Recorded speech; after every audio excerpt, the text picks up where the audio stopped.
Bangladesh premier লিগের এবারের আসরের প্রথম ৩ পর্বের খেলা ইতিমধ্যে শেষ, যেখানে প্রতিটি দলকে খেলতে হয়েছে ঢাকা, সিলেট ও চট্টগ্রাম ভেন্যুতে। সবশেষ চট্টগ্রাম পর্ব শেষে ২ দিনের বিরতি, এরপর আবারও মিরপুরে ম্যাচের মধ্য দিয়ে ফিরতে চলছে বিপিএল। তবে প্লে অফ পর্বে জায়গা করে নিতে এখন চলছে জমজমাট লড়াইয়ের অপেক্ষা, মেলাতে হচ্ছে নানা সমীকরণ।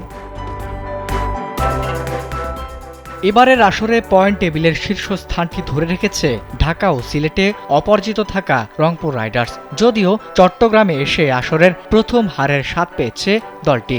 এই হার তাদের প্লে অফের দৌড়ে কোনো বাধার কারণ হবে না, কারণ প্রথম ৮ ম্যাচের সবকটিতে জিতে প্রথম দল হিসেবে সেরা ৪ নিশ্চিত করেছে রংপুর। ৯ ম্যাচে এখন তাদের জয় ৮টিতে। অন্যদিকে ঘরের মাঠে ২ ম্যাচ জেতা সিলেট স্ট্রাইকার্স চট্টগ্রাম পর্বে ছিল জয়হীন, তাতে পয়েন্ট টেবিলের তলানিতে চলে গেছে স্ট্রাইকার্সরা।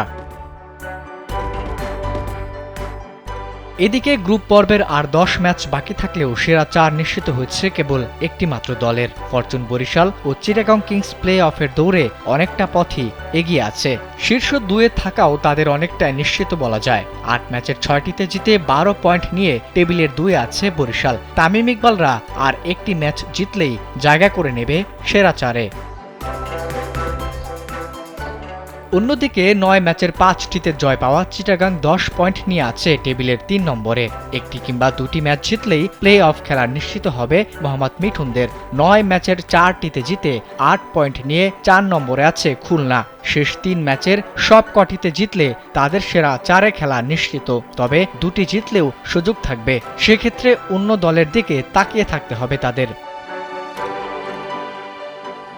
এছাড়া ১০ ম্যাচে ৮ পয়েন্ট নিয়ে টেবিলের ৫-এ থাকা রাজশাহীকে শেষ ২ ম্যাচে খেলতে হবে রংপুর ও সিলেটের বিপক্ষে। সেরা ৪-এ খেলতে হলে রাজশাহীকে এই ২ ম্যাচে জয়ের সঙ্গে রান রেটে খুলনার চেয়ে এগিয়ে থাকতে হবে। অপরদিকে ১০ ম্যাচে ৬ পয়েন্ট নিয়ে ঢাকার অবস্থান ৬ নম্বরে। শেষ ২ ম্যাচের ২টিতে জিতলেও তাদের তাকিয়ে থাকতে হবে অন্য দলগুলোর দিকে। যদি রাজশাহী ও খুলনা তাদের বাকি সবকটি ম্যাচে হেরে যায়, তবেই কেবল সুযোগ থাকবে ঢাকার। এখন শুধু দেখার অপেক্ষা কোন দল কাকে হারিয়ে সেরা ৪-এর লড়াই নিশ্চিত করে।